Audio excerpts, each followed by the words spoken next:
সালমান রহমান গভর্নমেন্টকে continuously blackmail করে তার নিজের স্বার্থে, তার ব্যবসার স্বার্থে। এটা হাসিনা শেখ যেমন জানে, ভারতও তেমনি জানে।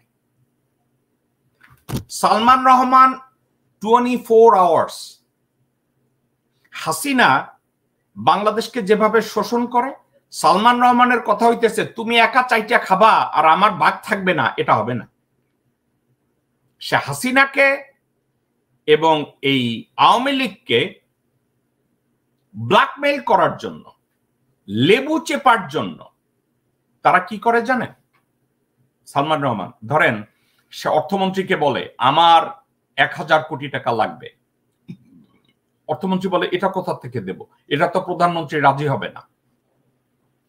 সালমান রহমানের চরিত্রটাকে আমি এক্সাক্ট ব্যাখ্যা করি। ধরেন তার 1000 কোটি টাকা লাগবে, এখন তার ধান্দা লাগছে 1000 কোটি টাকা লাগবে। সে অর্থমন্ত্রী, ক্যাবিনেট মন্ত্রী তাদেরকে বলবে, ফোন করে বলবে আমার 1000 কোটি টাকা লাগবে। তারা বলবে প্রধানমন্ত্রী রাজি হবে না, বাংলাদেশ ব্যাংক রাজি হবে না, কোনো ব্যাংক রাজি হবে না। সালমান রহমান কয় আমি চাইছি ওরে ক বইলা সালমান রহমান একটা কাজ করে, সে ফোনটাকে সরাসরি অফ করে দেয়। হাসিনা শেখ কল করে, সে ফোন ধরে না। সেনাপ্রধান কল করে, সে ফোন ধরে না। এবং ওই যাদেরকে বলছে আমার 1000 কোটি টাকা লাগবে, শুধুমাত্র একজনের ফোনটাই খোলা রাখে, যে তারে বলবে হ্যাঁ আমরা এখন তুমি 1000 চাইছো, 1000 কোটি টাকা চাইছো, তোমারে দেওয়া হয়েছে। সে শুধু ওই ফোনটাই খোলা রাখে, বইলা দেয় আমি শুধু ওইটাই শুনতে চাই, আমি যেটা চাইছি। আপনি কি জানেন সে মক্কা যাওয়ার আগে কয়েক হাজার কোটি টাকা চাইছে, বলছে আমার এটা দরকার। আর কারো ফোন সে পিক আপ করে নাই। এটা সে কেন করে জানেন? This is his luxury. কারণ আমি একদিন কথায় কথা বলছিলাম সালমান রহমান 1000 গুণ যোগ্য হাসিনার চাইতে। কয় না he is a better devil out of 2 devil. Bangladeshi ভাই বোনের আপনাদেরকে আমি বুঝায় বলি, 2 শয়তানের মধ্যে একটা ভালো শয়তান, একটা খারাপ শয়তান, কিন্তু শয়তান 2টাই। সালমান রহমান যোগ্যতা ভিত্তিক বিচারে হাসিনার চাইতে 10,000 গুণ যোগ্য। তো সে কি করছে?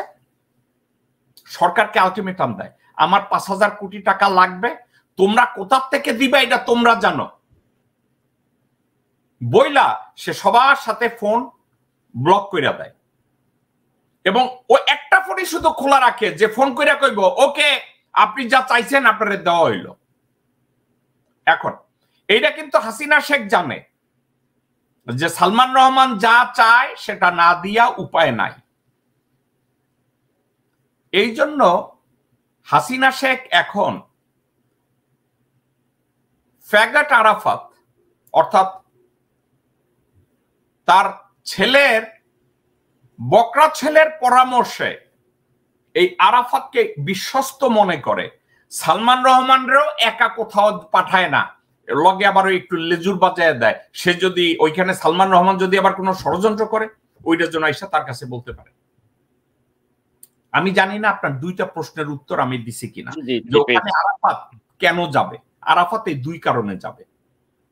ওই ফ্যাগট আরাফাত ছাড়া ইংরেজি বলার বোঝা এবং এই যে মানে ডোনাল্ড লু যে আমি বলতেছি তারপরে সালমান রহমানের বাসায় মিটিং করলো এবং ডিনারের মধ্যে কথোপকথনটা হলো, এটাকে তারা বুঝাবার চেষ্টা করছে সরকারের সাথে তো সম্পর্ক খারাপই থাকতো, তাহলে কেন এই শিল্প বাণিজ্য বিনিয়োগ যিনি উপদেষ্টা সালমান রহমান তার বাসায় গিয়ে কেন ডিনারে? এখন এইটার জবাব এটার জবাব এইটা ডোনাল্ড লু বাংলাদেশের কোন আমলার সাথে বসতে চায় না, সরকারি কোনো অফিস আদালতে বসতে চায় না। বাংলাদেশের সরকারি কোনো আমলার সাথে বসতে চায় না, অফিস আদালতে বসতে চায় না একটা কারণে, কারণ বাংলাদেশের সরকারি অফিস আদালত এবং কর্মকর্তারা রয়ের দ্বারা নিয়ন্ত্রিত। ওইখানে যত কনভারসেশন এগুলা সব রেকর্ড হয় এবং এটা ইন্ডিয়াকে পাস করে। সালমান রহমানের বাসায় মিটিং হওয়ার পূর্ব শর্ত ছিল কোনো কনভারসেশন রেকর্ড হবে না, ডানের থেকে বায়ে যাবে না।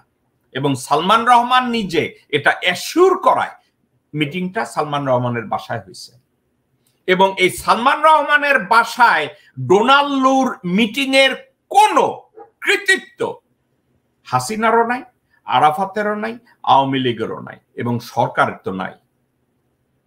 ডোনাল্ড লু এবং আমেরিকান কোন ডিপ্লোম্যাট অথবা আমেরিকান কোন হায়ার অফিসিয়াল বাংলাদেশের সরকারি কর্মকর্তাদের সাথে আলাপ আলোচনায় আনুষ্ঠানিকভাবে কোনো জায়গায় বসতে চায় না, একটা কারণে। কারণ বাংলাদেশের প্রথম শ্রেণীর প্রথম সারিতে যেসব আমলারা বসে আছে এরা সব রয়ের অ্যাপয়েন্টেড, ইন্ডিয়ান অ্যাপয়েন্টি। যেহেতু তারা ইন্ডিয়ান অ্যাপয়েন্টি, আমেরিকান পররাষ্ট্র মন্ত্রণালয়ের একজন কর্মকর্তা কথায় কথায় বলেছে, জেকব, বাংলাদেশের যে কোনো কর্মকর্তার সাথে কথা বললে মনে হয় এরা ইন্ডিয়ান কর্মকর্তা। আমি বললাম, কি বলবো? বলছে, হ্যাঁ, এদের সাথে কথা বলতে গেলে মনে হয় আমরা ইন্ডিয়ান কাউন্টারপার্টের সাথে কথা বলি। তো আমরা ফিল করছি, তাইলে বাংলাদেশের এই বালছলদের সাথে কথা বললে লাভ কি? আমরা ইন্ডিয়া গিয়ে কথা বলি। সাকিব